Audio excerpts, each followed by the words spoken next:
Matutulog na sana ako guys eh. Naisip ko lang. Isa itong alamat ng Barbilat. Bagong alamat ng Barbilat guys. Nung time na kumakain pa ako nun, naisip ko lang, pinagkumpara ko yung isda sa alam mo na yun. Pinagkumpara ko kasi yung hotdogs sa isda.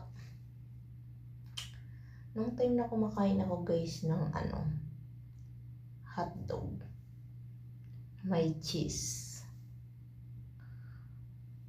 Hotdog na may cheese to guys Kumakain ako noon.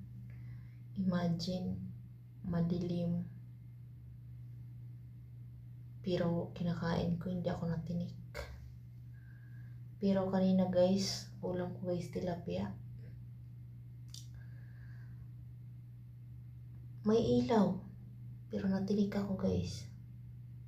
So, yun po ang tawag sa isang alamat ng Barbilat. At dyan po nagtatapos yung kwento na walang kwenta.